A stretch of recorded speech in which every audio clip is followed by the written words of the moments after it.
All right, welcome. Let's Talk Podcast. This is Let's Talk Podcast. Welcome back. I want to take some time to thank everyone who showed up to come to the show to show support, because together I believe that if we start off with conversation and communication, we can definitely learn each other's perspective, and hopefully we'll be able to help our communities. With that being said, my name is Christina. I'm your host. And the first thing I want to do is everyone who's checking the show out on YouTube, please hit that like and subscribe. It only takes a few seconds. Please hit that like and subscribe. I really need your support. I'm an up-and-coming podcast and a channel, and I cannot do it without you. I'm only 230 subscribers away from having 1,000 subscribers. I'm trying to reach 1,000 subscribers by the end of this month. I'm also shy of 2,000 watch hours, so please, you guys, check out the channel, check out some of the other videos, and hit that like and subscribe. Thank you. Also, check me out on Facebook. The page is Let's Talk Podcast. Make sure you follow the page so that anything that we have, any different shows that we do every Sunday, 6 p.m. Eastern Standard Time, you'll keep up to date on the topics and the different conversations that we have. That page is blowing up. When I tell you them comments was on fire, they were on fire. People had a lot to say, and we're definitely going to get into those comments tonight because I want my panel to address some of the comments that came forward tonight. Also, if you want to be on the show, if you want to be on the platform, all you have to do is email me at letstalkpodcast55@gmail.com. All you got to do is send me an email with your information. I'll contact you, and I'll definitely love to have you on the show. If you have any topics that you want us to discuss that you feel are very important and is not getting enough attention, we would love to bring it on the show as well. With that being said, I want to take some time now to introduce our special guest. The first person we're going to start off with, we'll go in order. It'll be with Brother Ron. So, Brother Ron, you could take a few minutes and introduce yourself. Anything you want to share, any projects you're working on, we'd love to hear it. All right, y'all can hear me? Yes, you're heard. You guys can hear me? All right, cool. Yeah, so I'm Ron. I got a YouTube as well. It's called Yeshua's Way. Definitely I can support that. I appreciate that. And I'm glad to be here. And based on the topic, I guess I can say I did grow up in a single family home from Miami, Florida. I grew up in Little Haiti, and as well as moved to North Miami Beach. So definitely grew up a little bit in the hood, so I could speak on that perspective as well as a young black man who has experienced that. So yeah, so we're ready for the conversation. All right. Thank you. You guys check him out. It's Yeshua Always. That's his YouTube channel. He has a lot of great studies on there. You guys definitely check it out. Next up, we have Kevin J. You want to introduce yourself and anything you want to start off, any short introduction and comment you want to have on the topic, which is, can a woman raise a boy into a man's perspective? Hey, can I be heard okay? Y'all hear me? Yes, you can be heard. I think it's certain spots in my house I'm kind of bad. You hear me? Yep, you can be heard. Cool. Again, my name is Kevin J. I don't have any projects or anything like that. I do conduct a very small Bible study every now and again on the Sabbath, but nothing big I'm working on. In terms of the topic, well, I was part of a single family home as well, me and my two brothers. So I can kind of speak on that as well. I'm from Chicago, so I do kind of know how it is to be raised by a single mom anyway. But I also have a son myself, so I could definitely offer a little bit to the topic as well. And I'm ready to get it started. All right. I like that. Next up, Stanley. Floor is yours. Come on, introduce yourself. Let us know any projects you might have, and if you want to say any comments real quick about the topic of the day. All right. Can I be heard? Yes, you can. Loud and clear. Praise God for that. Yes. Well, thank you once again, Sister Christina, for inviting me to your platform. It's definitely is something that I definitely want to continue to support because it's going to blow up, by the way. It's going to blow up. It's going to be big. And to be a part of the inception of it, it would be amazing to say, yes, I was one of them. Anyway.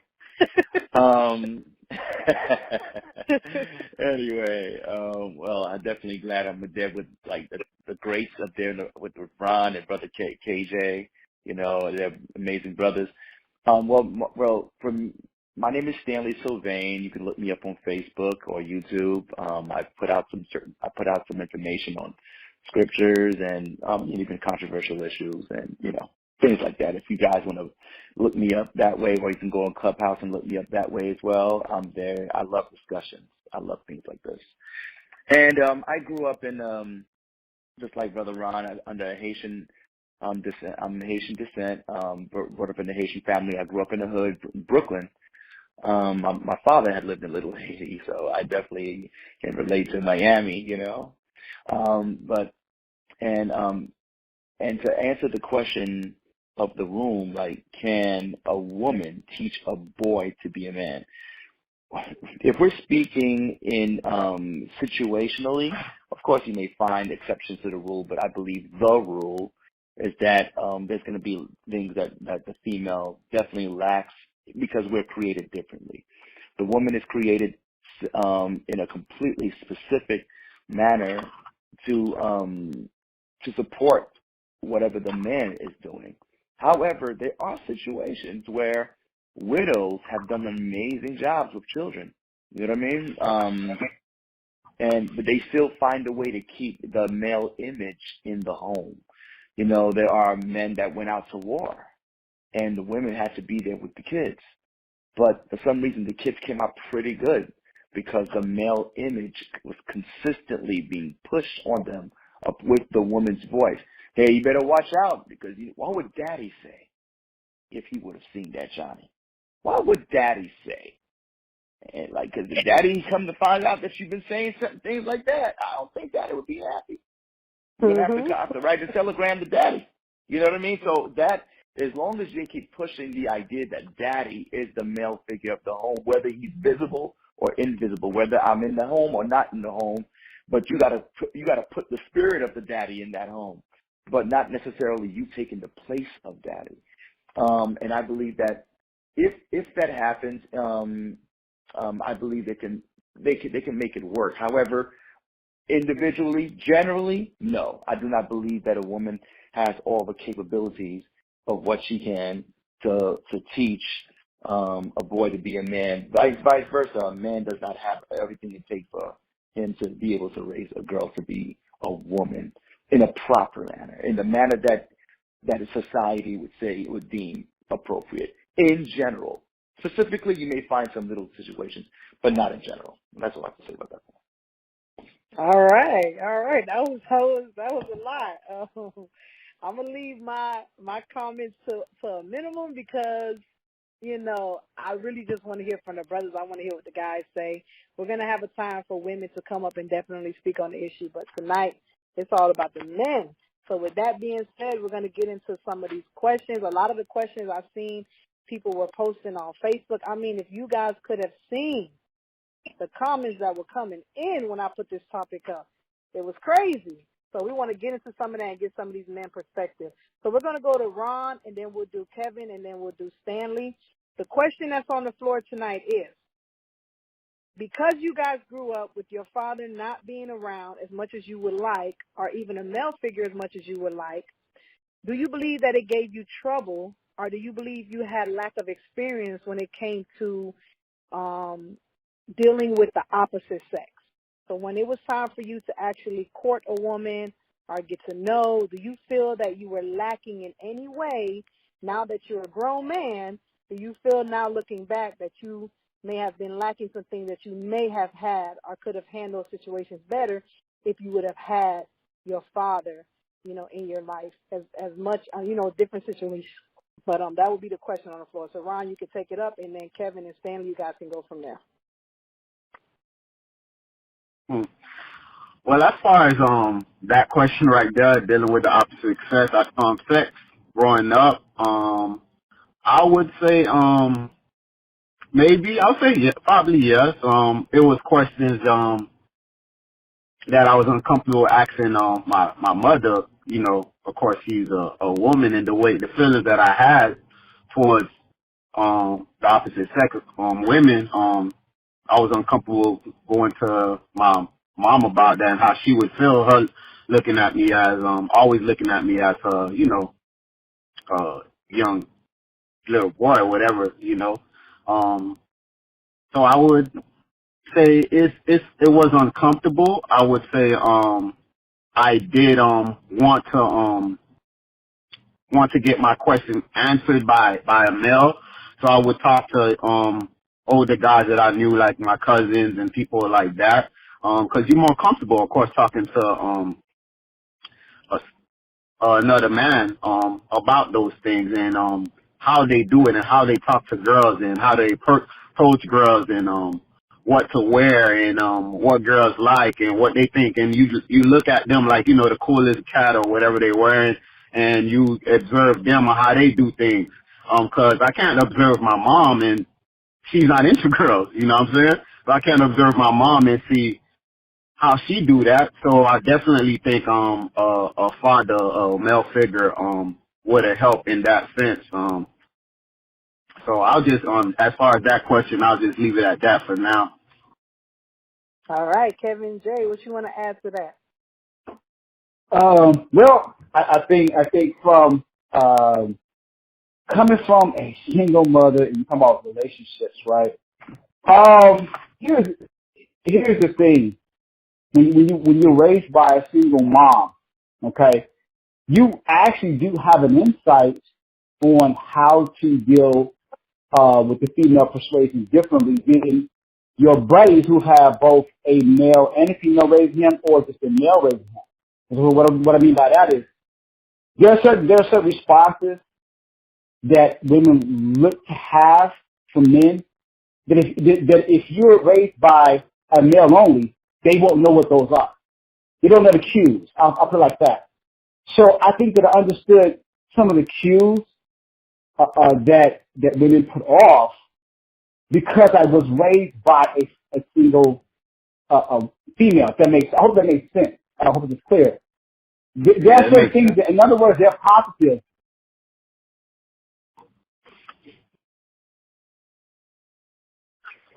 You guys can talk because I see somebody's going to say something. Y'all have a dialogue. I want to hear it. Like, let's go.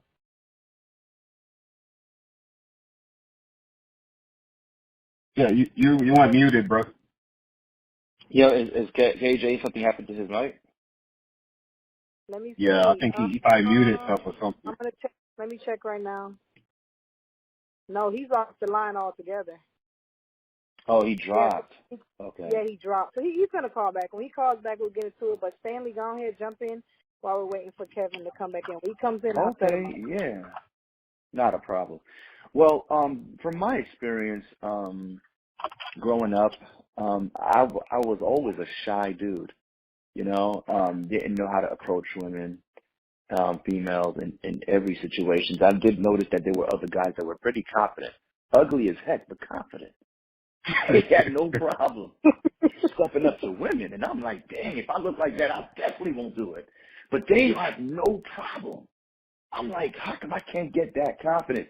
I didn't know that what was in me that stopped me from doing that. But, well, you know, looking back, now I have a son, and I'm teaching him my son stuff. And I realize that sometimes when my wife thinks I'm going a little too hard, I'm realizing that she's looking at it from her perspective. And I see that my wife's mom is sort of soft like that with my son. And I'm like, and then I'm realizing what's that doing to him? He gets a little scornful for little things, you know, because me, I handle the garbage, you know what I'm saying? I put, like, if I have to, I'll put my hands in that garbage and push that thing down to make it space. He's like, wait a second, no way. You know, and I'm like, bro, you're a man, put your hands in there. Wash your hands after that later, you know? So I think we need that tough, that strong, because he's the only guy after me. When I'm out of here, he's the only male here. He has two sisters. He has my mother-in-law. He has my wife. He's the only little man. He's 11 years old, but he's the only male figure there. And I'm like, you are not going to be just dancing around with them chicks. No. You're gonna take my place. You know what I mean? Now I think I can understand what Kevin J was saying. Kevin J's back on the mic, by the way, so Kevin J, you can jump in as soon as I'm done. He's back. KJ's back. Okay, cool. Based off, he's back. I can see what Kevin J means now based off of what Stanley just said. Stanley said he has his mom, his auntie guy, his sister. So he's basically, me and him is the only men basically in the house. So I can see what Kevin J is saying about he kind of had an idea of how the females can react and things like that. But the one thing no one react as far as like mom, but when we're talking about intimacy, we're talking about a relationship opening up with them. I want to know, when you were getting ready to date, did you feel like you were a little bit inadequate, and that did you feel like there were things that you wanted to express, but you didn't have your father to do it, so you find yourself doing it with other people? Or do you feel like, nah, I think I was pretty good? So Kevin J, you got the floor.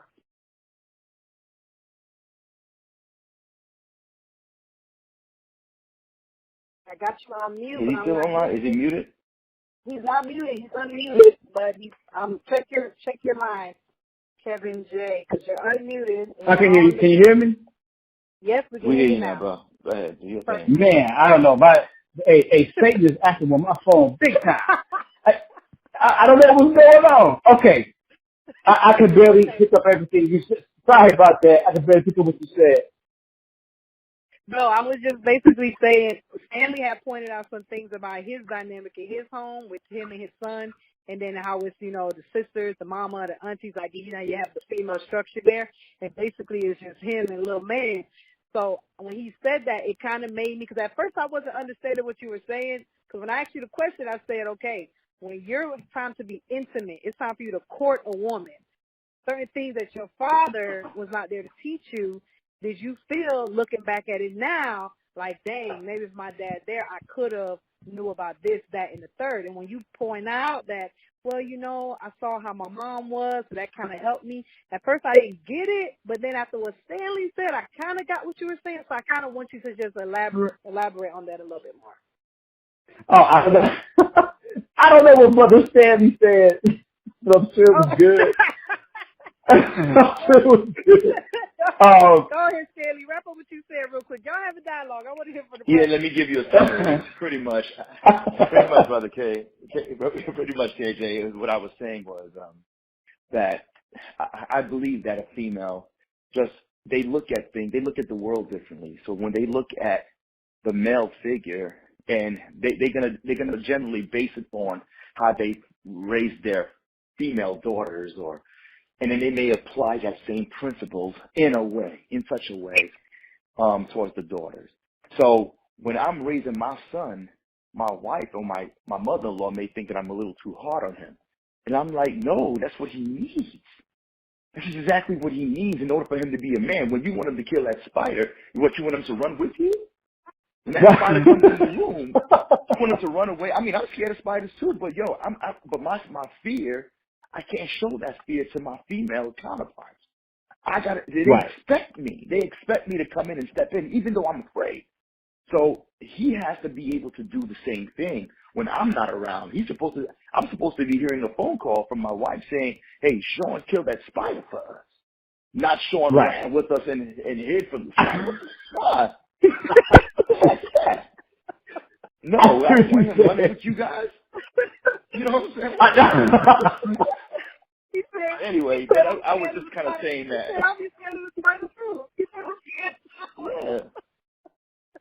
Yeah, when we get scared, when men get scared, we run towards the danger for our women and children. But we don't run with y'all. Nah, we're supposed to protect y'all. And I'm trying to put that in his mind early. I don't want him to be all screaming about touching things that may have little, oh no, I don't want to touch the garbage. Somebody ate at that. No, then you push that thing and you wash your hands later, bro. You just wash your hands, man. It'll be fine. But you gotta wash your hands, right? So you get it dirty, you wash your hands. You know what I'm saying? But you see, but females like, I don't know, Daddy, I can't. Oh, I'm afraid. Well, here's a beautiful situation. My son was scared of the dark. Like he had a strong fear on that. And I actually had to build him to it. I had to give him the logic. Think about it. If I turn on the lights, what's the difference if I shut it down? It's the same room. It's the same room. It's just one with light, one without light. What is going on in your mind to make you think that something else is happening in that dark? What's happening? It's the same room. So I had to teach him to walk in the dark and let him realize that it makes no difference whether the light is off, whether the light is on. It is the same room. Just don't be afraid. And then he just imagine I imagine somebody coming and grabbing me. I said, see, all that is in your head. You got to remove that. And then ultimately, he's not afraid of the dark anymore. I try to train that to my daughter, my little baby girl, my daughter. She ain't getting it. She's just not going to get it. No matter what I do. But this is what I learned. That's how I train my boys. The girls, my wife will train them differently. Maybe she'll always be afraid of the dark, but she needs her brother to back her up. So you got, if anything, Sean, go with you. Sean, go with her. She's scared of the dark. Go with her because she wants to go downstairs and get something, but she's afraid of the dark. You know what I mean? So I just rather do that. I don't want to be sitting there trying to train my little girls on that stuff, man. They may never get over that thing, man. But that's I get that and I accept that. I'm still scared of the dark, and I'm almost 40, so. See what I mean? I turn my oven light on when the night light in the house. Don't judge me. Don't judge me. Don't judge me.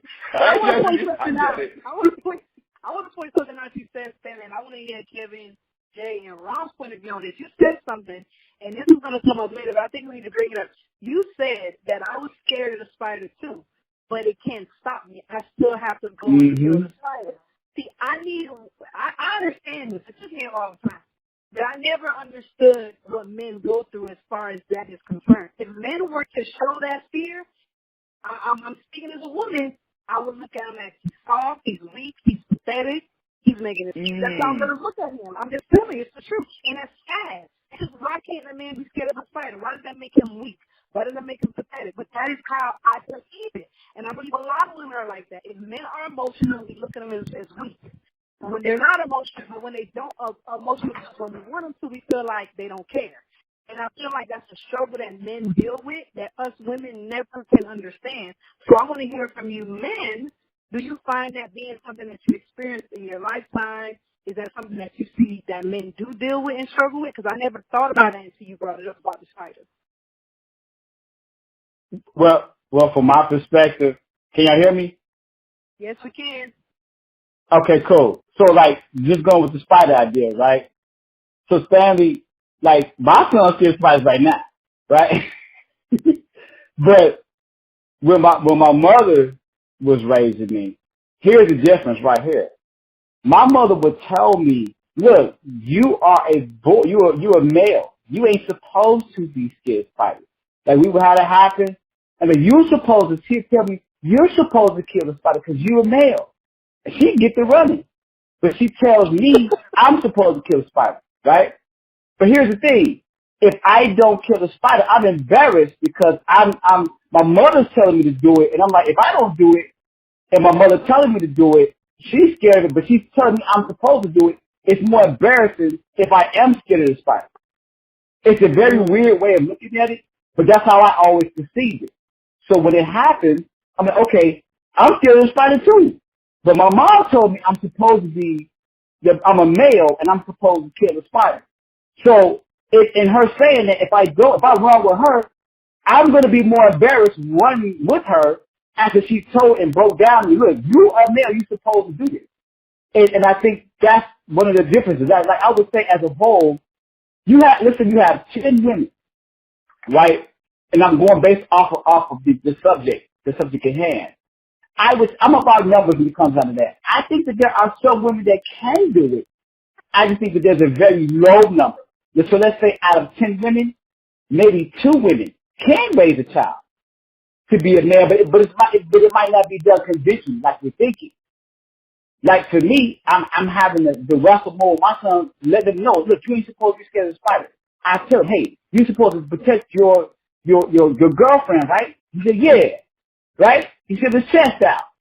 But See a spider, he running. And then, no. Back up what I told you. If you dating your girlfriend and y'all out, you're supposed to protect your girl, right? Yeah. But then, so you ain't supposed to run from a spider.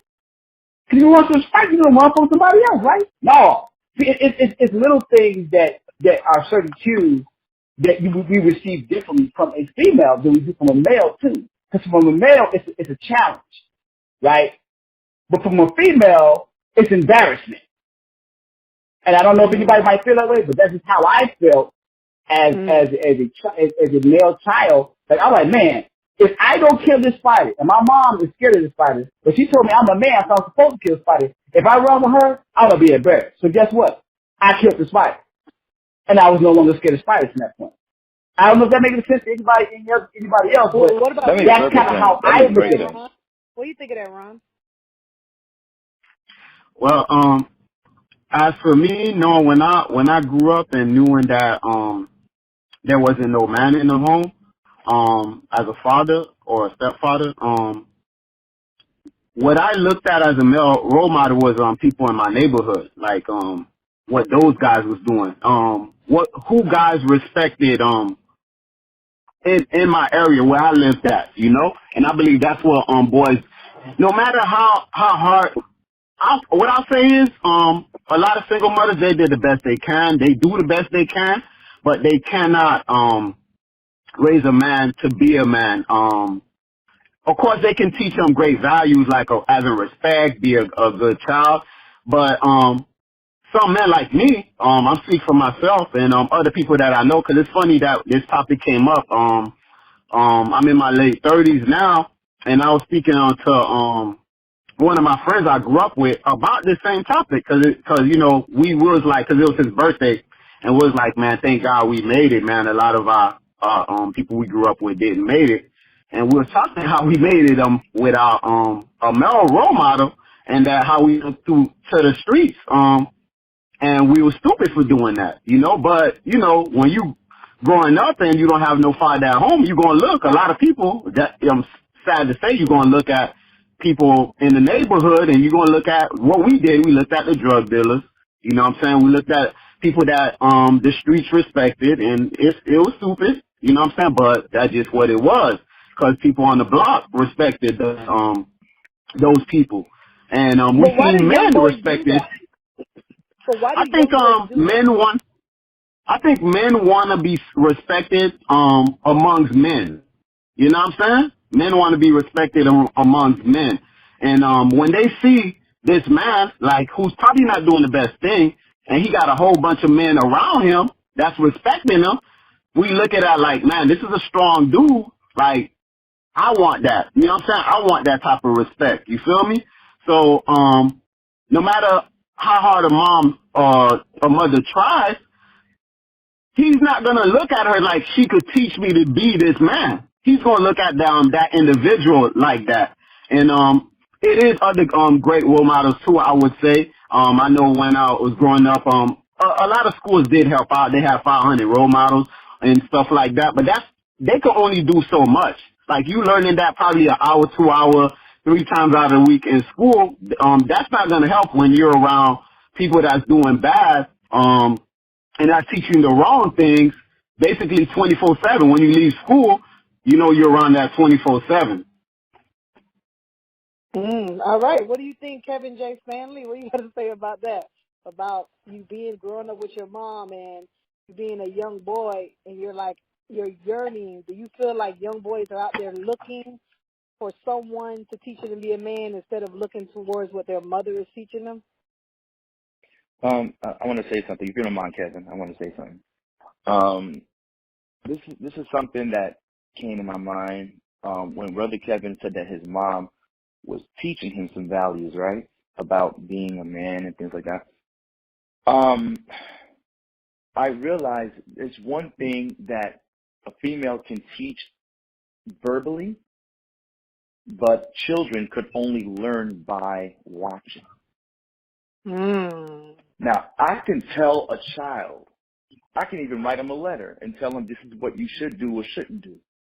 And they can hear me out, but it means nothing unless I'm actually there showing him how to do it. Mm. You see what I'm saying? So this is where the I'm male thinking about figure's the spider presence. family. The spider. Exactly. You said that they would say, they would run and say, you don't be scared, but they run. So the kid is seeing you run, but they're being told not to be scared. But if they were able to see a man not being scared and killing the spider, they would probably learn from that better. Wow, that's a good point. Or even add to adjust what you just last said, that he's still scared and he still goes towards the spider. Yeah, This is something that I've learned about the word bravery or being courageous. What does it really mean to be brave or be courageous? It's not that you're not afraid, but rather that you are afraid, but you still do it anyway. Amen. And that mindset, right? That mindset is the mindset that I want my son to have. I want my son to understand the idea of bravery. So when he says things like, I'm scared, as a cop-out to why he didn't do or did something, I'll tell him, so? It doesn't matter if you're scared. You got to do it. That's exactly what's needed in order for bravery to rip. If you did something, let's say for instance, I tell you to go, I tell you to tie your shoelace, right? And he ties his shoelace. I said, were you scared when you did that? He goes, no. Does that mean that you were brave? He goes, no. That's exactly, because there's no fear factor in there. Bravery means nothing when there's no fear. In order for bravery to be bravery or courageous to be courageous, in order for that to exist, fear has to exist. Fear has to be present. And you have to overcome the mountain of fear in order for you to have the label of being brave or courageous. You got to be tested. So seeing that spider is a test. Because you have the fear. Good, it works. But if you wasn't scared of spiders and you just started splatting spiders for fun, that's not bravery. It's just you have no fear. But when you are afraid and you do it anyway, now you can put a patch and sew a patch on bravery on your sweater. I say, yes, you are the symbol of bravery because you overcame the fear that was in front of you. You didn't run away from it, but you went towards it. You know what I mean? Exactly. But Stanley, that was a perfect example of bravery because I never looked at it like that. So thank you for that. But I want to go back to your beginning point. You say you thought about something and you realize that you see verbally, and this is what I'm saying, Brother Ron. You say a mother, because I tell my sons, do that. But it's my husband that they're watching and they're seeing. And that's what they're copying off of, right? So if a boy is going in the house with a mother and she's telling him this and telling him that, but he's not literally seeing it with his eyes, could that then cause these young boys to then end up seeking, which is the next question, did you ever find yourself being part of a gang or hanging out in the wrong crowd? And if so, was it due to the fact that you were lacking that male role model or that father figure or your father? Yes. And in fact, that's what Ron was just alluding to, that a lot of our young boys today tend to be a part of a group, sometimes the culture of hip-hop. I didn't mean to do that, but I'm throwing that out there. A lot of times that replaced the father of the home because it provides that other figure to say, hey, this is what we do things. But however, we're not being led by good role models. In many cases, criminalization is being promoted in these kinds of cultures. It makes you look like you ain't afraid of the popo. Yeah, I agree with that. Do what you have to do. You know what I mean? So but if you had that male figure there and say, hey man, that doesn't make you a man. You know what makes you a man? That you could stay in the home and take care of your family. That you're still able to go out there and get that job and build your education up to be strong. And you don't want to go to school, but you do it anyway because it's what you have to do for your family. And then you realize, dang, I don't make enough money. Oh, but the drug dealing makes a lot of money. Woo! But it's easy money. That's the problem. But with the hard money will build you up and make you a better person because now you're going to get it into other areas like investing and in doing things like that and selling and getting other areas and getting a little hustle, but in a legal way in order for you to make that kind of money and bread that those drug dealers are making, but yours yours is legal, but they go to jail for theirs. But you are on point. But you're still a man because you were willing to put in the hard work. You were willing to climb the Mount Everest to make that money for your family. That's what it really means to be a man. You know what I'm saying? So you want to go the long route. Don't go look for the short route. That's not manly. That's not manly. That's actually it's just stupidity. It ain't even a female. It's not even a male or female. It's just stupidity. It's just looking for the easy way. In fact, it's laziness. That's what that is. Easy money's laziness. That's what that is. It ain't a man. It ain't a man to do it that way. But you see, again, I can say that in word. But it's another thing when a child can actually see that you about what you're talking about.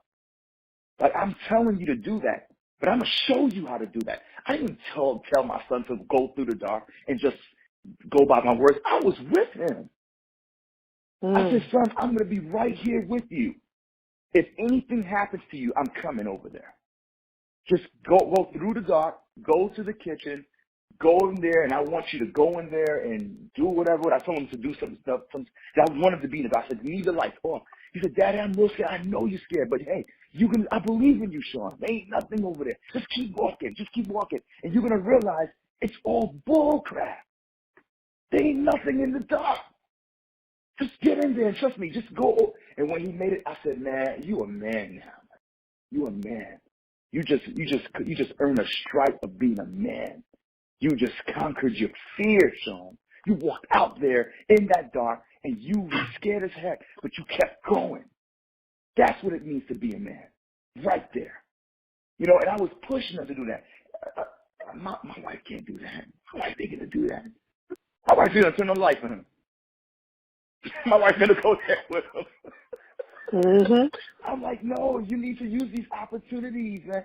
So now to transfer it to talking to females, I realized also that I didn't have that male figure to run to when I saw a girl that I liked in high school, like to talk to and to walk me through things. Like, why do I feel the way I feel? And I didn't have that. My grandfather was stoic.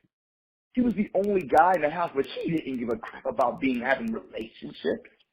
He didn't care about that stuff. He just was always mean and stuff and just beating people just because you exist. He was just crazy. But so I didn't have that male figure.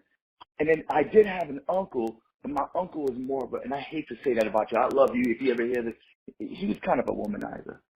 You know what I mean? Right now he's getting into himself, and now he's a great man now. But at the time when he was younger, he was like a womanizer. You know what I'm saying? I couldn't learn from that either. Yeah, my dad. So I'm being everything. I'm sorry. Go ahead, Sister Christina. My sorry to cut you off. My dad, when you said that, my father was like that. He was a womanizer. He used to line me and my sister and my mom up because it was 6 boys and my dad. So it was 7 people in the house that were males, and it was me, my sister, and mom. He would line us up and he would tell us that a woman is not to speak unless she's spoken to. She's not to ever have an opinion or thought. All she's ever supposed to do is whatever her husband tells her at all times, no matter what. Like, that's what my dad would tell me, my sister, and my mom. And he would, say it over and over again, every other day, over and over, every other day, like he was programming us to think that, So when I went into the world as a woman, I'm thinking, okay, whatever the man says is right, and that's extremely dangerous, especially if you're submitting yourself to a worldly man.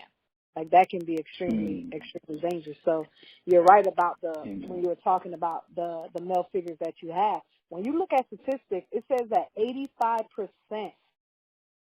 70 to 85% of men that are in our prison system right now doing hard time, we're talking 15, 20 years, they come from the father being absent. Do you think that's just a coincidence that these men that are committing these violent crimes, we're talking about murder, rape, things of this nature, I should say grape because it's going to be on YouTube, murder, not even shouldn't say murder, but you see grape and all these violent crimes. Yeah, definitely. But I know I spoke too much. Somebody else can jump in, but the statistics definitely show, yes, that families that's being raised by single mother households will more likely lean towards those kind of violent issues. and mental issues and all those crimes, most criminals and that are, when we see degenerate situations, are raised by single mothers.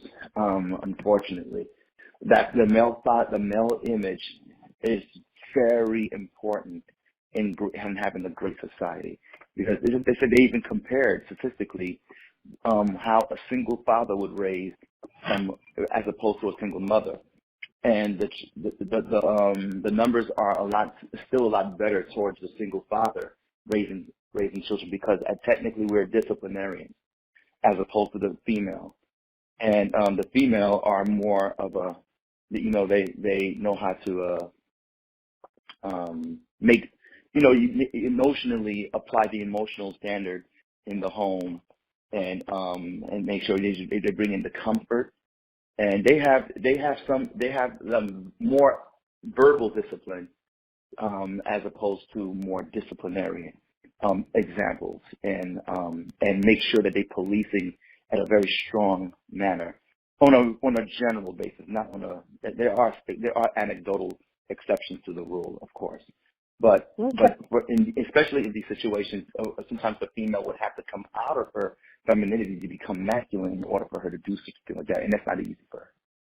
Well, that makes sense, because if the male is, the majority of males in the home plays the disciplinary role, if I'm a child and I'm not receiving that disciplinary role like I should be, then yeah, it makes sense. I'm going to go out there in the world and I'm going to do things not expecting to have any type of repercussions for my actions. But that being said, I want to hear from Kevin J. what you think about that, the rate of a lot of these prison inmates are coming from absent fathers' homes. Then I want to hear from Ron. After that, I want everybody in this room, we got a lot of people in here tonight. Y'all need to hit *5. Once we hear from Kevin J. and Ron, I want to hear some of you guys' questions and comments. You guys can ask these brothers whatever you want to ask. If you disagree, if you agree, whatever, hit *5. Raise them hands. So let me hear from Kevin J., Ron, and then we're going to get into some of the questions on the floor. Okay, cool. Can you hear me okay? Yes, we can. I always got to check first. You never know. I'm with my phone right now. But anyway, yeah, I definitely agree with Brother Stanley in terms of that rate. I think that with the male figure in the home, there is a different type of fear with the male child towards his father than the fear with the male child towards his mom. What I mean by that is the amount of strength.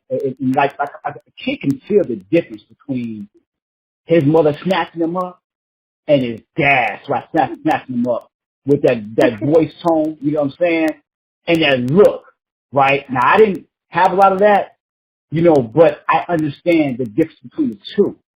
So like with a male child, especially a black male child, the black male child knows that his mom's going to probably spank him real good.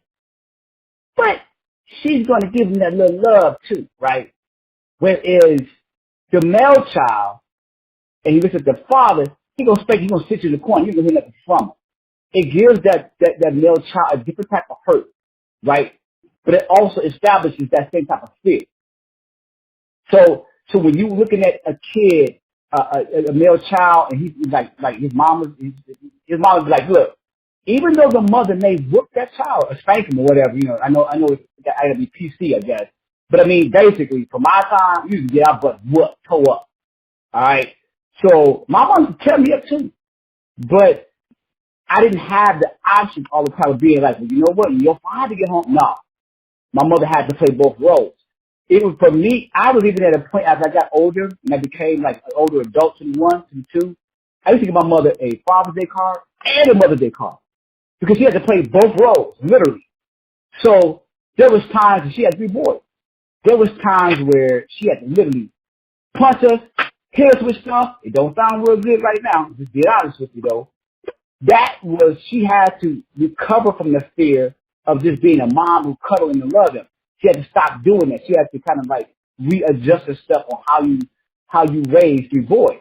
Now you got the prison system filled with brothers like that because they didn't have that, and their mothers did not know quite how to adjust their role with their sons. That's why I say I always look at numbers. There are a very small number of women that can possibly raise a child, without a male figure. But it's just very, very, very small. It's very small. But me and my three brothers, we all turn out okay. None of us is doing jail time. You know what I'm saying? We ain't no weirdos. We turn out okay. You know what I'm saying? Like, all of us holding down jobs. We all, we all take care of our families. You know what I'm saying? We all turn out to be very good men, all three of us. None of us, fail to the system. But again, a very small number of that. That number is very minute. That's why I can agree with Stanley, big time, But in the same token, now like back in my day, I mean, I'm older, I'm in my 40s. Like my mom was fearful. Like my mom, my older brother, who was 6 years older than me. Now I lived in the south side of Chicago. So that was GD, Disciples and stuff like that. And she literally, he had got, like jumped. My mother had 2 butcher knives in her trench coat. And she marched him down there. I'll never forget as long as I'm there. She marched him down here, and he pointed out the person and started to fight with him, and she made him fight him.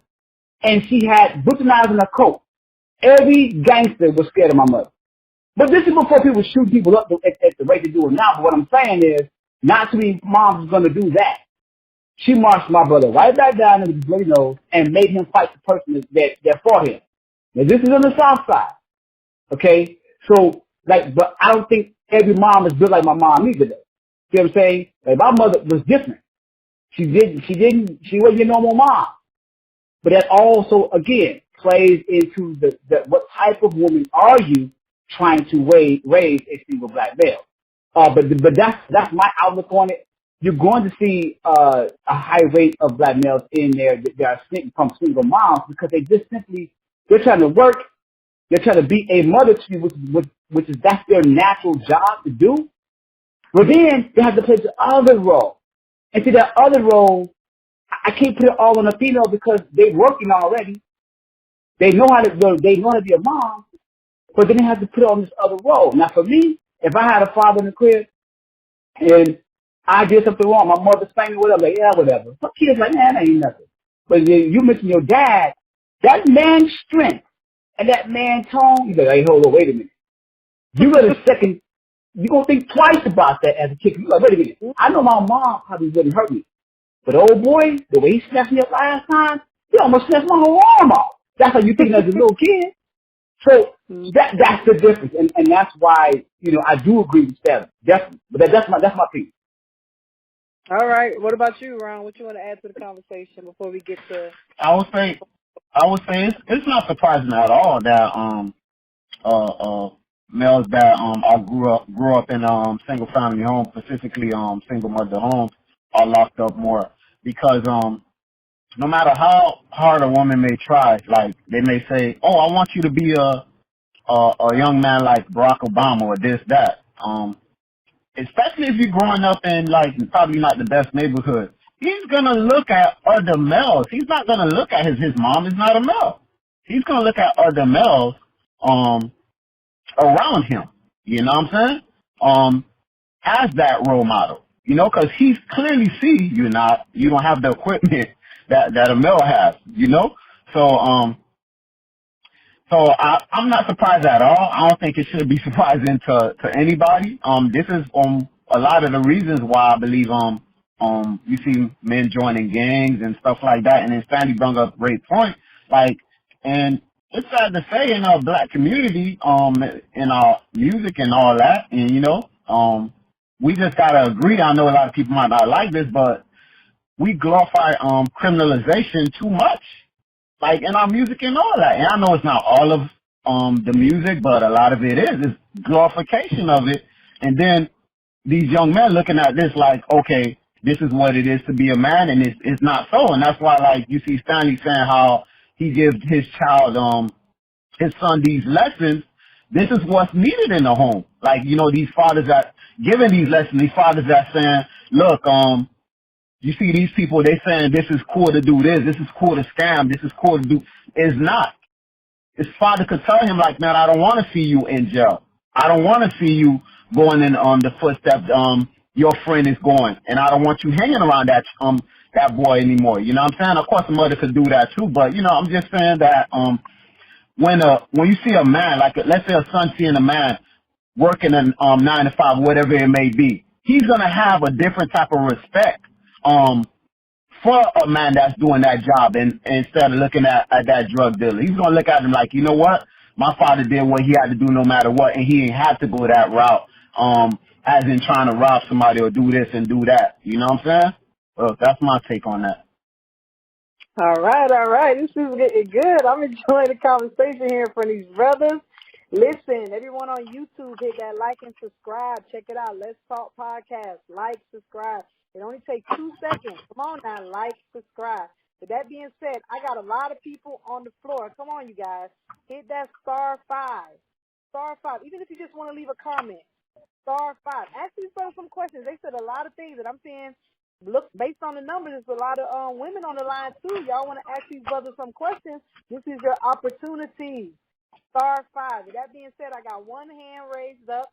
The number is 650-65044. 65044. What you got to say? Add to the conversation. Let's hear it. Hi, can you hear me? Yes, we can. Oh, hi there. My name's Charles, and I just wanted to share. I appreciate you giving me the opportunity. I just wanted to say that the highest calling for human beings is to be parents, and you have to be prepared for that. And so what does that take? The irony of the human condition is that men and women are ready to be parents or to partner with somebody when they're ready to be alone all their life, not before. And so when two people that are prepared to be parents meet, they are living life in the healing lane. Most of us become parents in the trauma lane. Nothing happens in the trauma lane. It's just trauma. And you're either causing harm to yourself or to others. But when you become a parent and you're prepared for it, you're both ready to be parents. It doesn't matter. Each one of you is perfectly capable to raise the children alone if nature takes one of you away. But if you're in the trauma lane, I don't think anything good comes out of it. So we have to be prepared to become parents. We prepare ourselves when we're ready, when we get to a point where you can say, you know what, I can live by myself for the rest of my life. Because I have seen aunties raise their children and unfortunately raise their grandchildren because they lost their children to a disease, and they raised those children properly. But I saw that these people were ready to be parents. They lost their husbands, they were widows, raised their children themselves, men and women, and then raised their grandchildren properly, who are boys and women who are positive contributors to society. And that's where I got this frame of reference that, oh my God, there is a God.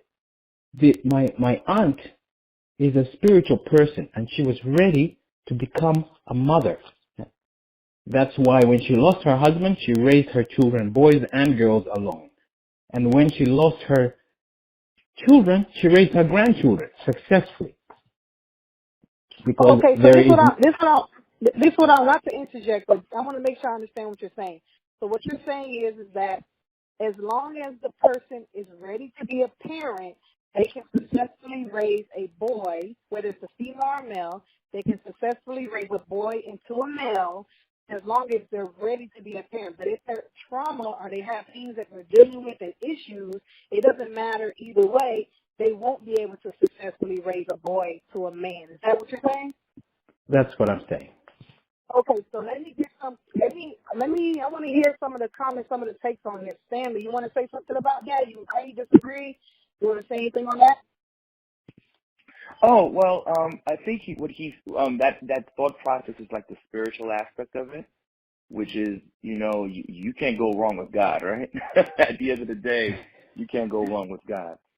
But when we're looking at it from the practicals, which is a different category, when we look at it from a practical perspective, the male figure still holds a very vital role, even though they're not even in the Lord. They can still provide that particular example in a manner where a child can be able to be effective in society. I mean, we have people that are atheistic that are doing an amazing job with the mother and the father being in the home because they have those things in place, which I believe technically what God had set in place. They're only following his system. But miracles exist. You know, I'm not saying that miracles exist. Of course, a woman can do it too, as long as she's really in the Lord. And she definitely can do it. There were widows in the Bible that were very successful. You know what I mean? So I believe it. I do believe in miracles. Yes. What about you, Kevin? Jay, you want to add anything about him saying that it doesn't matter? It doesn't have to be a father in the home, as long as that mother is ready to be a parent and she doesn't have trauma, she can raise that boy into a man. Or not raise him into a man. She can raise, but teach him. That's the key. Teach him to be a man. Right. I definitely agree with it to a certain extent. I think that that child is still going to miss some things, though. And I'm speaking from someone who was raised from a single mother. My mom did a great job, but it wasn't a lot of mothers like mine, right? So most of my friends were scared of my mom. Like, literally. I'm talking about my male friends. My male friends were literally scared of my mom. That's the type of mother she was. So I think I had a great mother that was different. But I still miss some things as a male. And see, I didn't know that I missed certain things until I ran into other males who were raised by a male, right? So I started to meet other kids. I played football and wrestled, you know what I'm saying? And then I was doing martial arts stuff. Like the way their minds was wired. When you're in combat or when you're facing certain adversity, I didn't face the adversity the same way as the boys that was raised by their father. Now, I learned quick, though. Again, I'm from the South Side. So I'm saying you learn quick. But I was missing certain things and elements that a child, kind of like what Ron was saying, like you look to another male to have a certain perspective versus a female. However, my mom was gangster, but my mom was still not a male. You feel what I'm saying? So like, while my mom was gangster, my mom used to hit us with shit, man. Look, if I piss my mom off, I could almost count on an iron coming. Not a house shoe, an iron. Because she felt like she had to be that much tougher. She had to be that much tougher on us because we were three boys. So she was throwing some physical stuff. I know house shoe. The house shoe was first. But as we got older, other things started flying at us. The point I'm making is, yes, I think that that's true, but I would disagree with that, brother, only because I still realize as a man growing up, I missed certain elements that a man is supposed to have. Mainly, like Ron said, and you know, I said too, you kind of watch other males, how they get out in certain situations, right? We don't see that with a female. My mother can only explain to me, hey, you're a male, you're supposed to X, Y, Z this, right? So I would only act out of aggression and attack her point because I would feel X way if I didn't do it because she's my mom, right? But a male leading you, you're going to pick up on male cues better. That's I hope I made sense, but that's kind of how I disagree with the brother in a way, because we have to have those male cues. I didn't pick up on male cues later. I had like coaches, my wrestling coaches, and my football coaches, and my track coaches. You know what I'm saying? They had to kind of like show me those male cues that I was missing when it came down to like competing. And competing is a very big thing in the male mind. Whether you're competing for a woman's love, or whether you're competing for a job, or whether you're competing in athletics. Things measure up to be competing for a male. So if you don't have the proper line a wire in your head for that, it can throw you off. I would say that. I hope that makes sense. Yeah, that makes a lot of sense. You were just basically what I heard is you're showing balance. You're basically saying that yes, my mom did this, but there's something missing. So we know that there's a balance when it comes to raising children, which goes back to what Stanley said, how you have atheists that are doing an amazing job and they have a mother and father in the home. Secondly, we know that the prison rate for violent crimes are extremely high. Almost 80% are coming from absent fathers. So this idea that we're going to believe that all those prisoners' parents just weren't ready to be parents, and that is no coincidence that maybe they were ready to be parents, but that child just was looking in the wrong places for how to become a man because they didn't have that proper role model. We have another hand raised up. So Ron, you want to say anything about this topic real briefly, and then we're going to go to the next caller. Well, I'll say as far as him saying being ready, I would say yeah, we should be ready as far as not just being quick to lay down with somebody and just have a child and realize a lot comes with that, you know. Realizing that you might be a single mother, or you might be a single father, or you will be raising that child at a disadvantage. So I would say as far as him saying that part, yeah, I definitely understand and agree with that. Okay, so we're going to go to our next caller. The number is 650. Oh, no, we already went to him. The next caller is 786-862. 786-862. You're on the line. Hi, good evening, everyone. So I heard everything that you said, and I completely agree with, every single one of you. But my question is, sometimes I think situations like that is inevitable when somebody is born in a single-parent household. But what do you think that child would need in order to prosper and grow, despite that father being there and have them being born in a single-family household where they're being raised by a mother? I know that you guys mentioned 500 role models, but what could be done more from that mother to make sure that her child grows up where he doesn't end up in the system? All right. Can I try that? Can I attack that? Stanley, you can go, Stanley. Then we'll hear from Ron, then Kevin and Jay. Okay, I'll be quick. My sister, that's a great question. Because there are circumstances that you just can't control. You know what I mean? I have friends right now that are in that situation, and families too. But in cases like that, then get a pastor, get a brother in the Lord. If you see anybody, or even programs, there are programs you can sign your kids into. Like there are like those martial art programs or self-defense programs, or even athletic programs where there's coaches but they have these male role models. There's always these advantages. Make use of all those things around you. These are sacrifices and investings that the female will do just to get that male figure in the home, or not even in the home, but in the life of the child.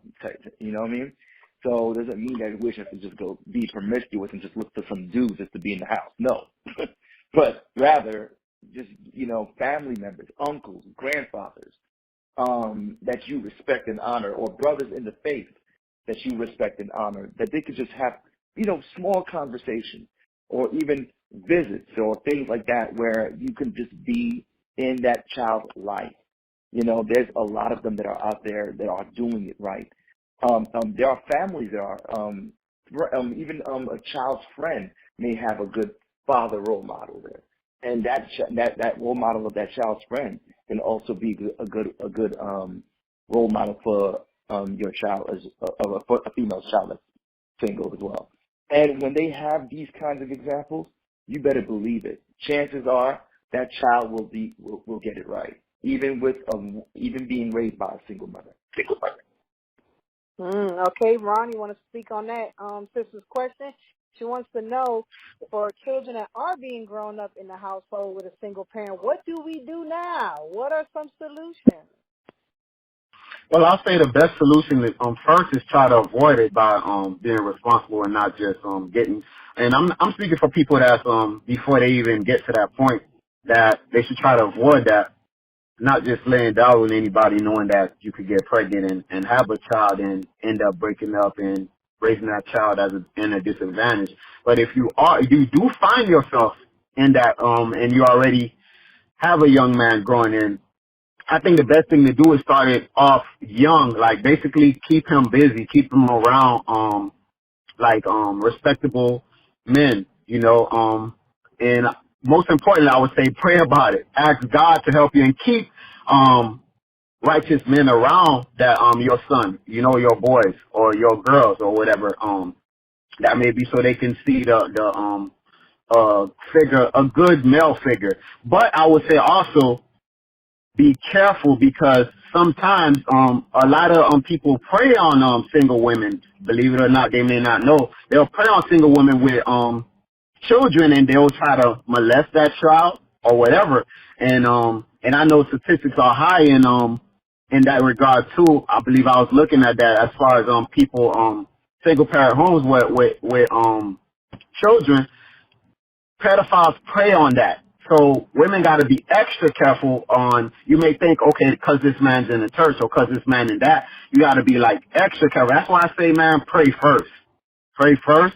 Vet the people that you're going to have around this child. The more you keep them busy, the less they'll look into the streets. Like keep them in sports, keep them in activities. I think that would help out a lot.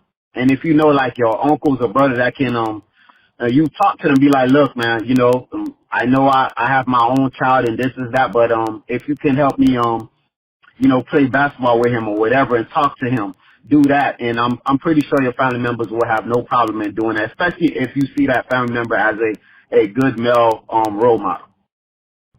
All right, good points. Kevin, what you got to say on that, about the sister question about children that are in single-parent household, mothers out there that are listening right now on Facebook, YouTube. Y'all like and subscribe, by the way. Come on, hit that like. Help a sister out.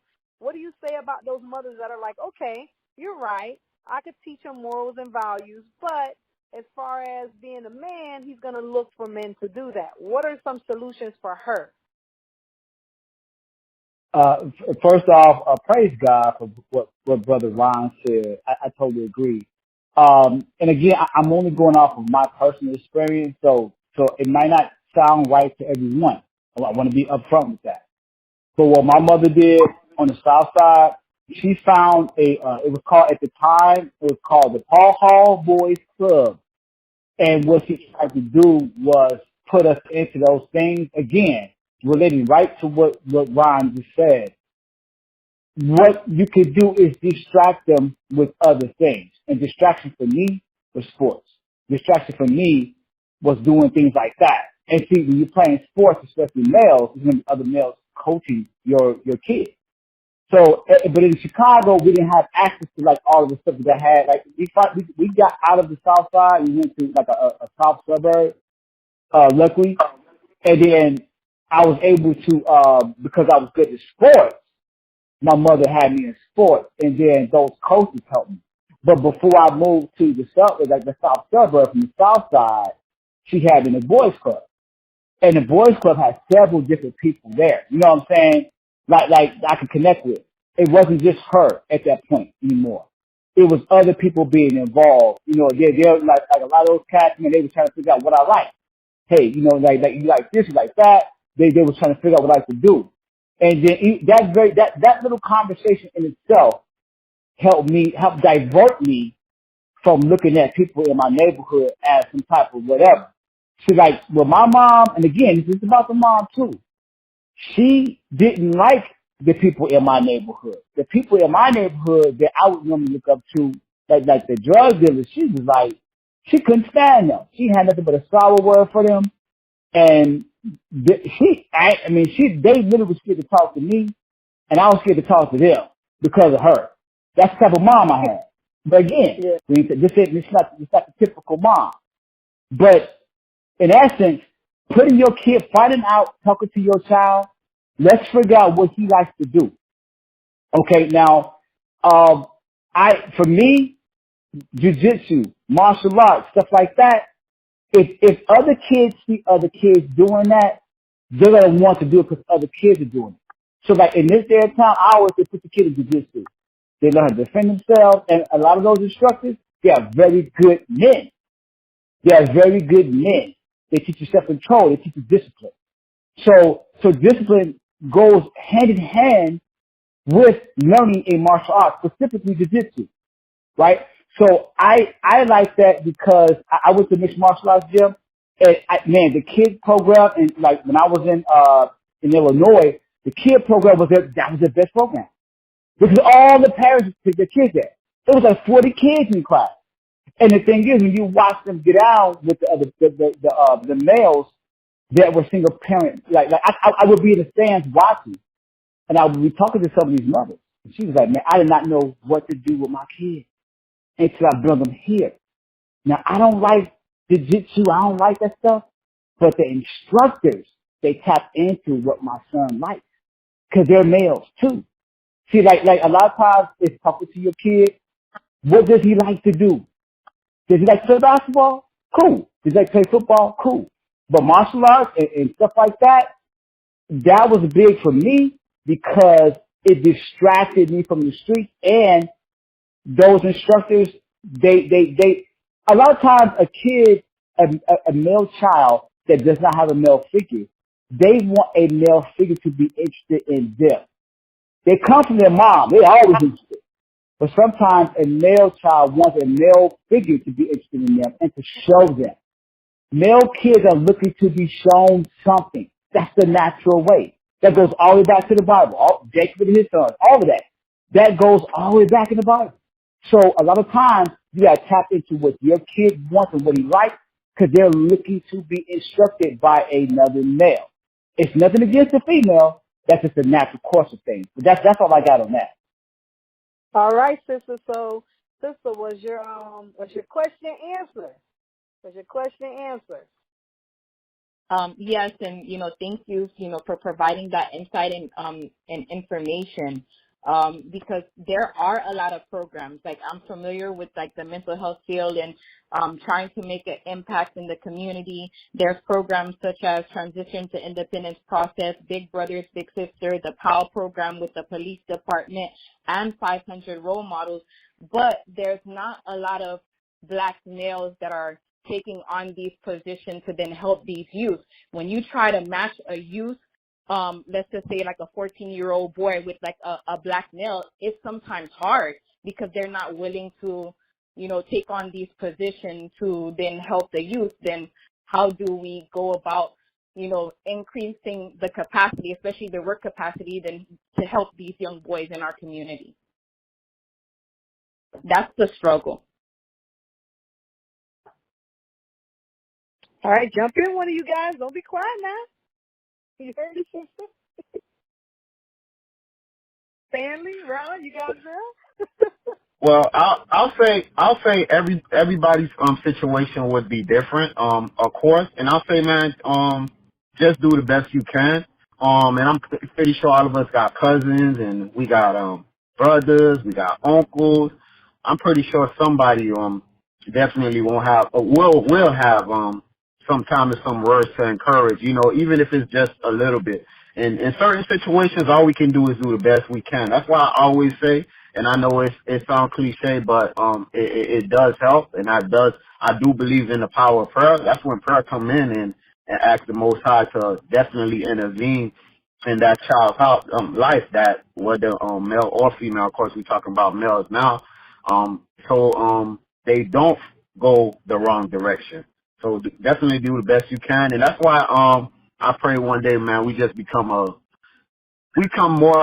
community driven. Like we willing to look at another Black man and be like, you know what, man, I want to help you with this, and I want to help you with that. And as we get stronger in that regard, as we like for instance, I definitely respect a lot of the Mexicans that I see around me. Sad to say, man, they really more community driven than us. I think we lost that. I don't know when, but we lost that. And the more we get into that, like as in helping, looking at another man like our brother, even though we don't know him, you know what I'm saying? And just walking in the store and we can see another brother and be like, yeah, what's up? Or, you know what I'm saying? Without worrying that he gonna mean mug me or something like that. When we start getting to that, I think, it will definitely change us, the way we look at each other. It will definitely, change the crime rate amongst each other, you know, the black on black crime and all that. So I'll say, man, just do the best you can. Just pray, ask a family member, and some regard, that's all you can do. All right, all right. So now, does anyone else have a question? If your question was answered, you can hit star 5 to take your hand down. If you have any more questions, this is your chance now. I see a lot of people on the floor. You guys have any questions, or even if you have a comment, it's star 5. I don't see any hands come up. What we're going to do now is we're going to get ready to go into closing statements. But before closing statements, there were a few comments that was left on the Facebook page. Let's Talk Podcast, by the way. Let's Talk Podcast. Follow, like the page, support, please. We are really trying to make a difference, and we're starting off with communication, learning each other's perspective, and coming up with great solutions, which the sister brought a great question, and the brothers were really bringing it in, some solutions that we can use. So people out there on YouTube right now, like, subscribe. You guys, hey, these are some solutions that we need to do in our community and for our people. Even like what the sister was saying, that it's hard to match up these young boys. So maybe some of these brothers out there that's listening, maybe you guys need to start up programs or get involved with some of these programs so that we can start helping our communities. With that being said, I'm going to start with Stanley. Are you still there? I got someone that put something on the Facebook page, and I want to hear your perspective on it. So are you still with us, Stanley? All right, so then we'll go to Kevin. Are you still there, Kevin? Yes, I am here. You hear me? Right, so we're just going to answer a few questions on the Facebook page because I told them that I would do that. So anyone that wasn't able to be here, they had said some things on the Facebook page, some comments, some questions. So I'm going to read this comment, and I want to hear your answer. So the sister wrote concerning, can a woman teach a boy to be a man? Can a woman teach a boy to be a man? She put yes. If she knows what a man is and what kind of man she wants, that's a strong, straightforward point. Yes, she can raise a boy to a man. What are your takes on that? I would say this. First of all, it depends on the person, because as I told you, I had a mother that really wasn't the ideal woman, right? I also told you earlier that my mother gave me cues on women and how to deal with women based on her being a woman. So it really just depends. Now, there's part of me that disagrees with the sister in this. When you're trying to teach a male how to be a male, like let's say versus a male, like you have that you have two males in the room, and you know when you do alpha males. I don't think that she could teach her son how to deal with that. I think she could teach her son how to deal with how to be a good male and deal with a good woman. She could do that. But when it comes down to mano a mano, when it comes down to male versus male, and how the male deals with another male, that might be where she falls short. That's just my opinion. But again, I am product of a single mother, right? And I feel she did a great job on how to mold me to be a better father, and also how to. I'm definitely not the perfect husband, believe me. But I think she did a good job in molding me to the point where I know how to be a better husband. I know how to go about my household. I know that I have to take care of my household. I had to help my mom when I was 13 because she didn't have nobody there. She needed more income. I had to start working early, right? Those type of things are like installed into a male. The only part I would disagree with is when a male is dealing with another male, eye to eye, okay, man to man. That would be the only part I would say she would probably need assistance with, because I don't think a female can do that particular part. I had to learn that through coaches and in sports. It's a different world. And women don't know that world. Like we don't know y'all world. She doesn't know that world. It's different when you're going mano a mano with another male. I would say that. I hope that makes sense. Yeah, that makes a lot of sense. Thank you for answering that for us. We're going to go to one more question, and then we're going to get to our closing statements. Can I tackle that for a second too? To that? Yeah. Yeah. I'm so sorry about that. I was not in a position to respond. I was serving my family with their food. I was giving everybody their food when you were calling. I was like, I can't say nothing, but that's okay. Do you remember? I'll be fast. Read it, or you know what it was? Yeah, I know exactly what it was. Yeah, she emphatically said yes to the question of the topic. And again, the focus is not, are we talking about possibilities? Of course, anything's possible, through Christ, right?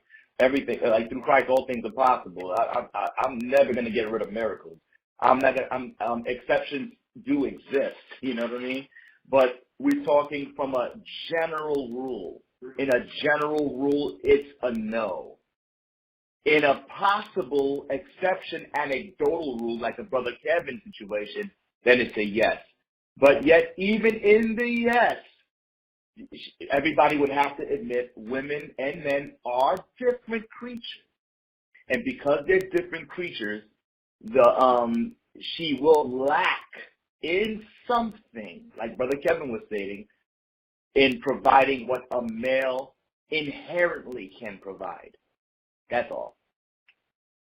All right, Ron, you want to briefly hit on that, and then I'm going to go to one more question on the Facebook page. Okay, I'm going to keep it short, but no, 100% no. And because just like what Kevin said, he brought up a great point. A woman can't teach a man how to deal with other men, because you're going to look at it from your perspective.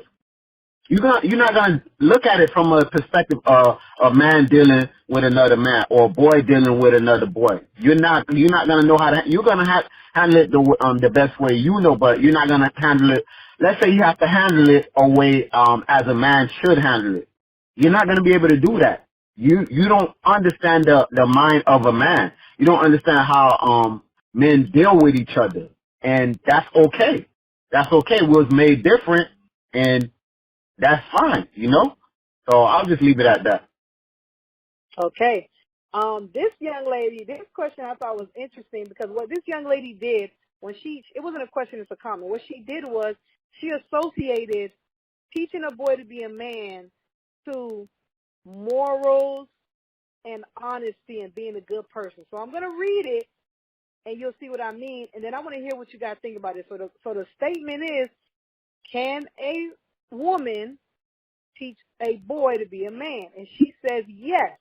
A woman can raise a boy on how to be a good person, good morals, and honesty.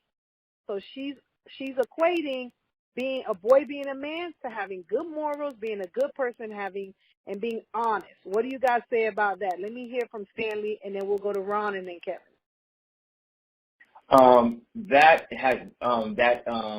What she had stated there, that is genderless. That crosses gender. It has nothing to do with gender. It's just, as long as you are a person or an hermaphrodite, it doesn't really matter. Whether you're male or female, you can be an individual. Yeah, if they're raising that means you raise them to be a good person. But when you say man, you're specifically focusing on things that only focuses on the male gender and their roles in society. The question is, can a woman raise up a boy to be an effective male role, have an effective male role in society? But what she stated there was just as a general human. Everybody has to have it, women and men. Yeah, that's all I'm saying. All right, Ron? I agree with. I second on what Stanley just said. I agree. Hey, Kevin, what you got to say about that? He says, yeah, we can raise a boy to a man. You just got to teach him to have good morals, a good person, and be honest. Yeah, man, this is why I love Brother Stanley, because he takes everything you're going to say, and you ain't got to say nothing else. It's absolutely true. I know, right? It's always happening. It's always happening with Stanley sometimes. Hey, that's why that brother's one of my teachers. Let me tell you something. I agree with Stanley, because when you're teaching somebody something, morals, right? Morals is one thing. And morals, I think that we all have a lot of. That's cool. That's cool. But see, what entangles morals is situations, right? So if you have a male child and he has good morals, but that male child does not know how to deal with other males, he could very easily be in jail. Why do I say that? He could wind up killing another male because he doesn't simply know how to deal with another male without using violence, without using a part of his brain that doesn't operate in that manner. See, like Ron said, too, males know how to deal with males. Females know how to deal with females, right? It would be like if you reverse it, right? Think about it for a second, Chris. If you let's reverse it, can a male teach a female how to be a female? I already know what most women's gonna say. Without even without getting out for a question now. See what I'm saying? You can't do it. Right. You know how many times I have to talk to my husband? Like, he'll do something, I got to bring him to the side. Okay, babe, she's a girl. So I'm going to need you. I'm going to need you to go do that over. And he's like, okay, babe, give me a minute. He got to get himself together, and then he got to go back. And then he'll come back and say, I don't know what I'll do without you. And then sometimes he has to come to me and say, he's a man. Move out the way. What are you doing? And I'm like, but that's my baby. So, yeah, true. Right, you see what I'm saying? So, like, I understand what the sister, I think part of what the sister's saying is that she can teach her son how to be a good human being. I believe that. You're not wrong. But what you can't teach your son is you can't teach your son the reaction. You can only teach your son morals. But how do you deal with how do your son react to certain situations as a male is mainly what we're talking about.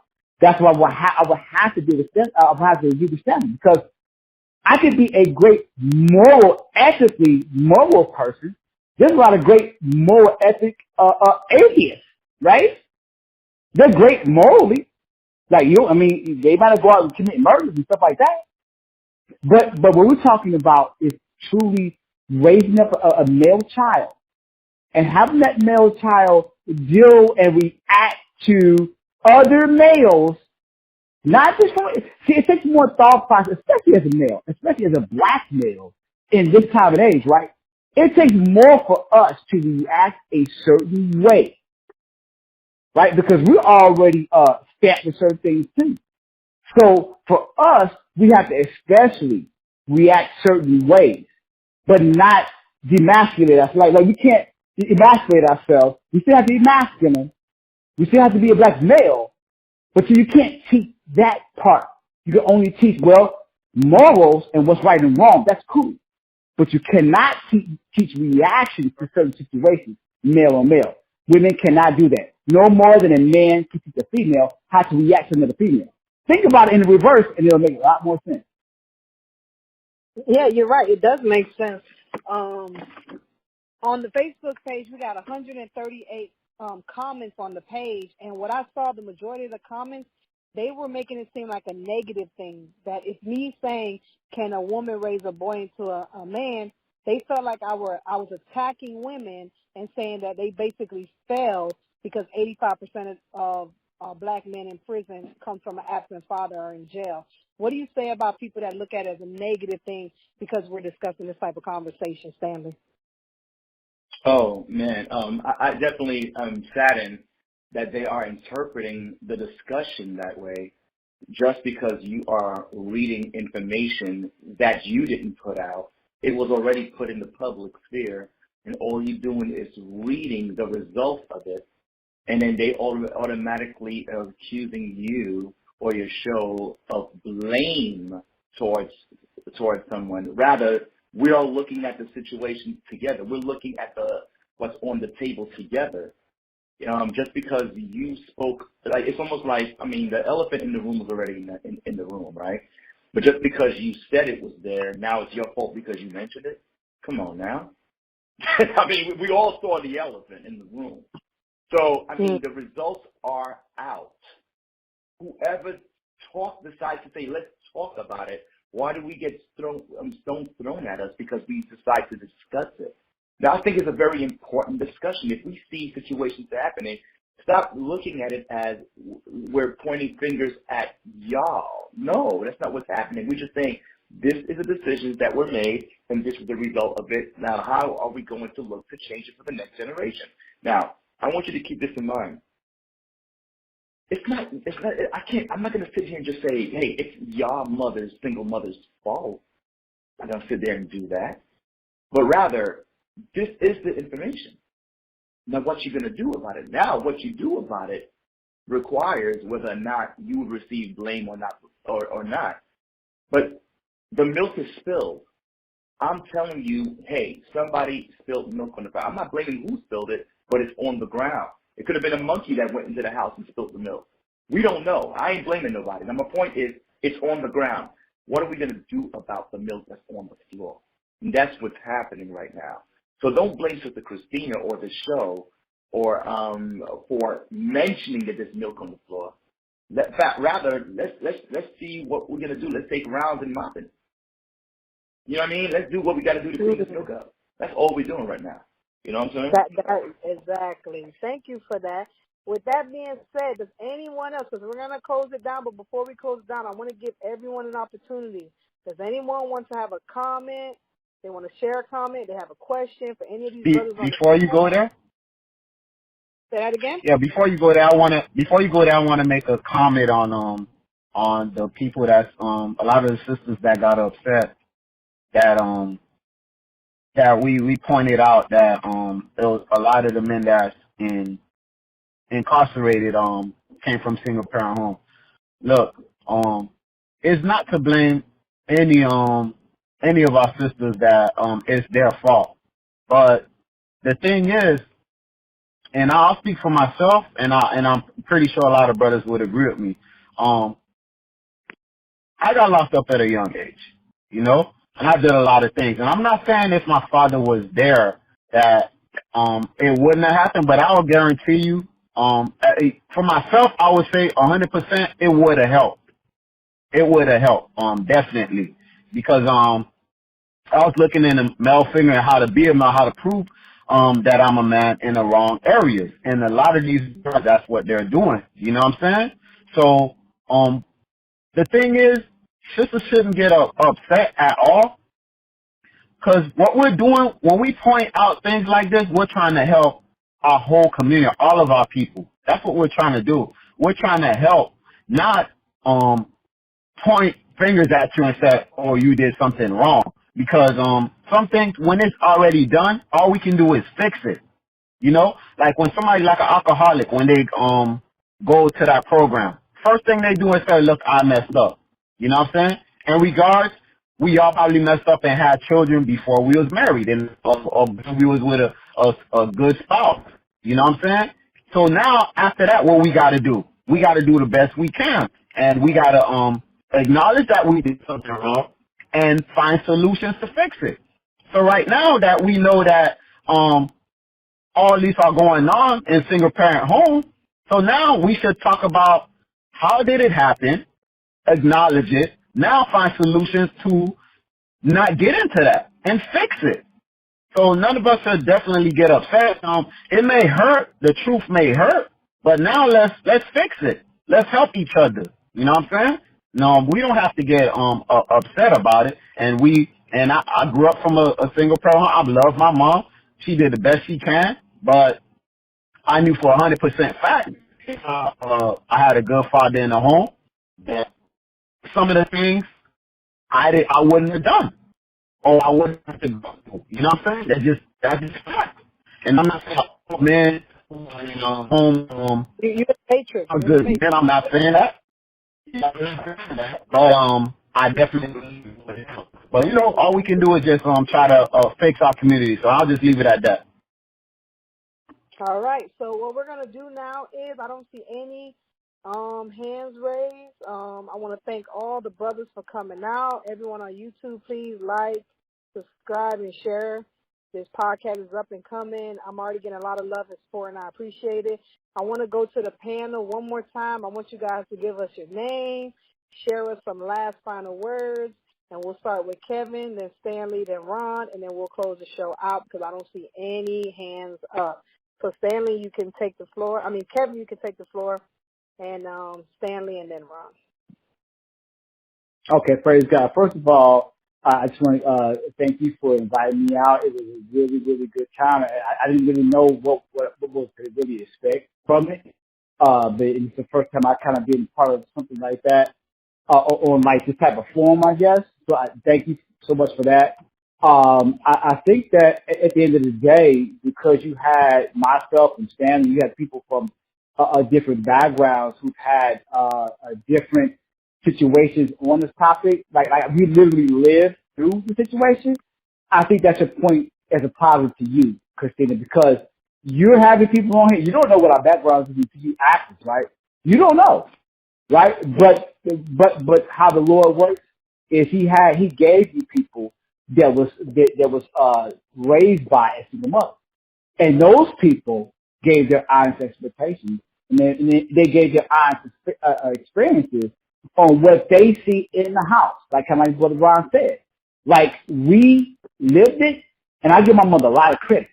But the thing is, no one should get upset because you're putting this out there for us to learn from. You have male guests on your show that's giving information and giving feedback. And this feedback is what helps correct the issue. So I hope that sisters understand that. Like, you have 3 different brothers on here. None of us knew what we was going to say. We didn't get together and be like, hey, man, where you from? No, we didn't do none of that. And you didn't do it either. You simply just had 3 brothers on the show, and you wanted our opinion. So that alone, you're edifying people by having different people from different backgrounds in different neighborhoods in different states. None of us is from the same state. Me, Ron, or State. We're not from the same area. So we're not the same age. So we experience things differently, right? So I think that this is a plus, and I hope that the sisters take this as something that is edification on the subject. You went out on a limb and you just say, hey, man, come on my platform. You didn't know what we were going to say. So I think that in itself, that in itself shows that, hey, you're just trying to edify sisters. You're trying to edify families, specifically women who are raising male child by themselves. You're giving them edification. This is something this is progression. So I appreciate you having me and allowing me to speak. I hope that anything I've said helped and not hurt. But really, God bless you. And all praise to the Most High for you putting this out here for these single mother sisters. I hope they see that. But that's all I got. Thank you, brother. All glory to God. You hit it on the head because I didn't even think about that till you said it.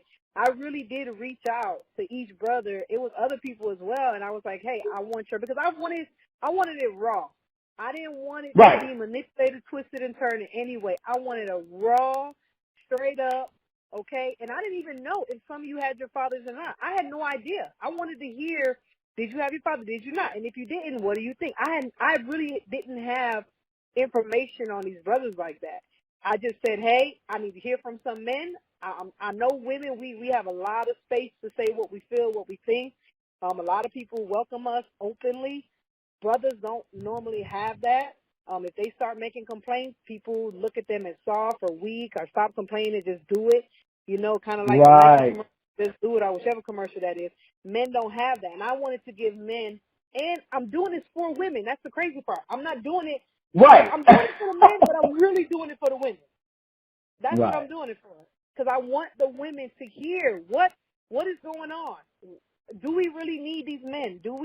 Are they just here like an accessory to just take care of us, or is it something more that we need? Because if we don't like it, about our sons.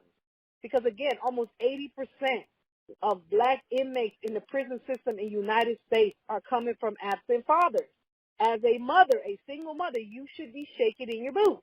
I'm not saying fear anything, but don't be a fool. If you want the best outcome for your child, of course, you want to pray, give all glory to God. But don't be a fool. God has provided these brothers an opportunity to come on this platform, not only their experiences, but also solutions.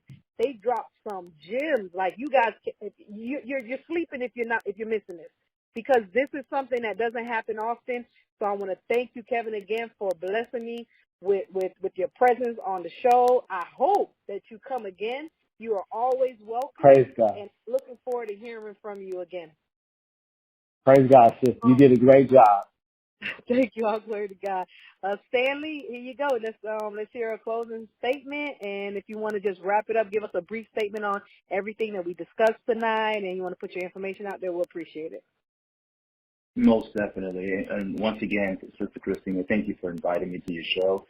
And thank you for, it's an honor to be on the panel with two amazing brothers. Bless them and their families as well.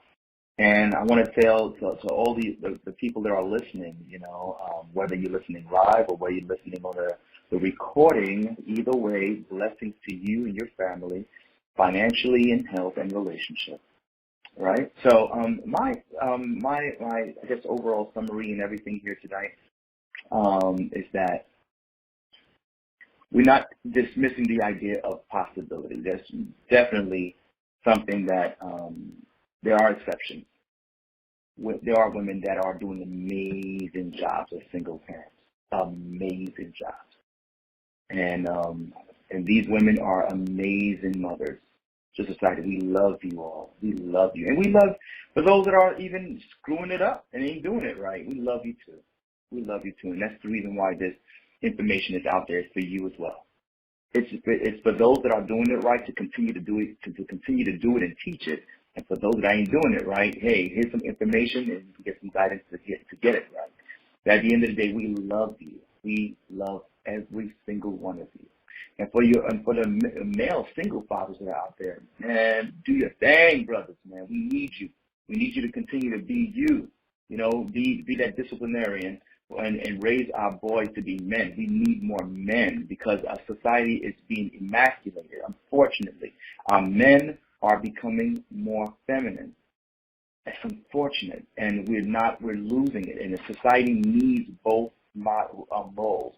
We need the feminine role and the masculine role. Together makes a powerful dynamic. We needed both. You know what I mean? So for sure, this show was very vital, very important.